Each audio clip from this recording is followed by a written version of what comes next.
Hi, welcome to your vibration classes. आज हम लोग टाबुला रासा के बारे में पढ़ेंगे।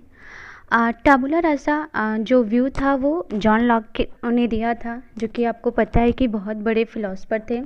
ये आपका टाबुला रासा व्यू जो है ये एक फिलोसफिकल व्यू है। जैसे कि आप स्लाइड में देख रहे हैं कि इस पे लिखा है कि you are a blank slate.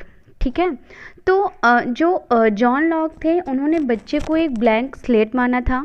ये जो आपका टाबुला है ये एक रोमन जो है वर्ड से लिया गया है, जिसका मतलब होता है वैक्स टैबलेट। जैसे आपने देखा होगा कि बचपन में आपने देखा होगा कि आप स्लेट पे लिखते थे। वो क्या रहता था कि वो पूरी तरह से आप उसे साफ़ करते थे, उसको जो आप चॉक वगैरह से लिखते थे, फिर उसको साफ़ करते थे, फिर उस पर लिखते थे। तो जो आपका ये स्लेट होता है, जिस प्रकार से आपका स्लेट होता है कि उस पर कुछ भी नहीं लिखा रहता, आप वो एकदम से स्लेट रहता है, वो एकदम से प्लेन रहता है। आप उस पर लिखते हैं, आप उस पर क्रिएटिविटी करते हैं, आप उस पर कुछ लिखते हैं। सेम वैसे क्या होते हैं कि ऐसे ही बच्चे होते हैं।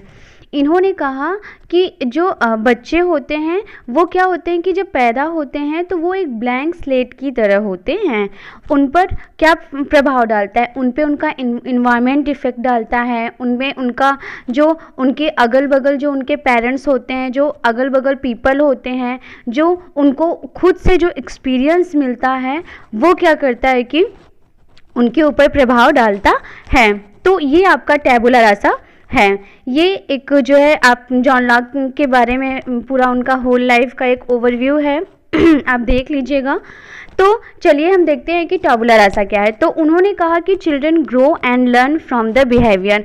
टाबुला रासा ने जॉन लॉक ने माना कि जो बच्चा होता है उसकी जो ग्रोइंग होती है, जो वो डेवलप करता है, वो क्या करता है कि वो अपने बिहेवियर पे करता है। उन्होंने हेरिडिटी को नहीं माना।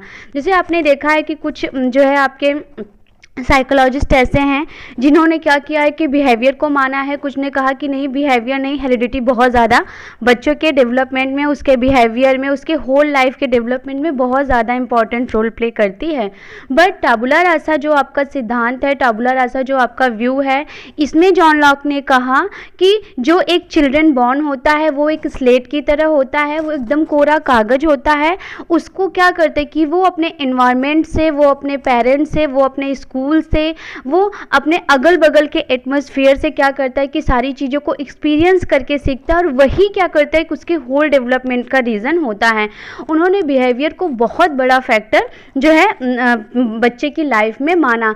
जैसे अगर मान लीजिए कि कोई भी बच्चा है, अगर वो क्या है कि मान लीजिए कि उसकी जो पेरेंटिंग है, उसके पेरेंट्स क्या हैं कि बहुत अच्छे नहीं हैं, मतलब उनके पेरेंट्स की जो जॉब है या फिर उनके पेरेंट्स का बिहेवियर जो है वो अच्छा नहीं है, तो जो बच्चा होगा वो क्या होगा कि वो सेम उन्हीं की तरह, मतलब क्या होगा कि अगर मान लीजिए वो उन्हीं के बिहेवियर को देखेगा, वो झूठ बोलना सीखेगा, वो चोरी करना सीखेगा, तो जो वो उसके चारों तरफ का एटमॉस्फेयर रहेगा वो क्या करेगा, उसी से अफेक्टेड होगा।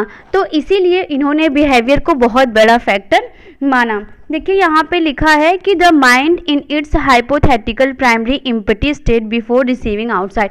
मतलब जो बच्चे का एक माइंड होता है वो क्या होता है कि वो पूरी तरह से ब्लैंक होता है।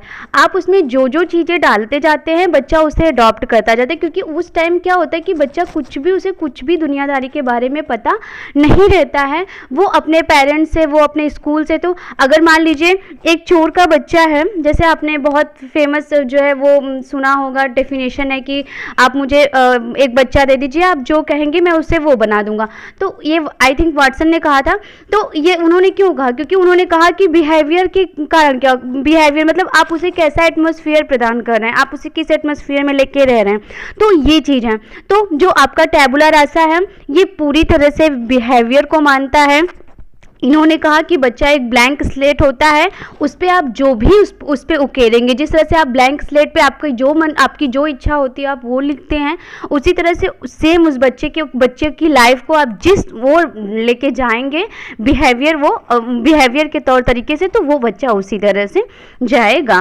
ये बहुत छोटा टॉपिक था, आपके एग्ज़ाम में ये पूछता है, इस वजह से मुझे लगा कि आप के लिए ये वीडियो प्रोवाइड करना चाहिए। मिलते हैं हम नेक्स्ट वीडियो में, तब तक के लिए थैंक यू।